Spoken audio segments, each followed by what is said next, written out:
شاید له موږ نه هم اشتباه شوي.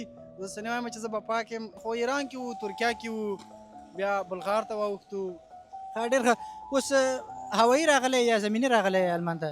نه هوایي زمیني راغلی یم، هوایي کشکې راغلی وای، نو زمیني تقریبا څه کم 8 میاشتې 7 میاشتې مو په لاره تېرې کړي. داسې نه چې یو ځای کې، خو ایران کې وو، ترکیه کې وو، بیا بلغار ته واوښتو، همدغسې یونان پلو دې خوا داسې په دغو کشورو راغلی یاست.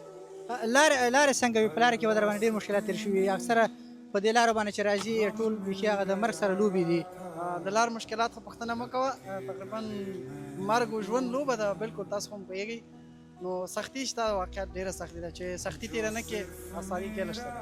نو واقعیت ډېره سختي ده. نور دې نه په عذاب وم. په اخر کې به درنه پوښتنه وکړم که خپله د 2 کاله د کېږي تجربه کې په برلین کې ژوند کې، خپل پیام به دې څه وي د نوي مهاجرو دپاره؟ مننه تاسو نه. زما پیام خپلو دوستانو ته، خپلو وطندارانو ته دا دی چې همیشه په یو اتفاق یووالي اوسئ، کار وکئ، خپل درس ووایئ، بېلاري مه کوئ. شاید له موږ نه هم اشتباه شوي. زه داسې نه وایم چې زه به پاک یم، اشتباه له انسان نه کېږي. ولې چې کار وکړي، خپل درس ووایي، نو انشاءالله یو چېرته به ورسېږي. نو زما پیام دا دی چې درس ووایي، کار وکئ، د خپل د فامیل په اړه فکر وکئ، نو انشاءالله یو ښه راتلونکي به ولرئ.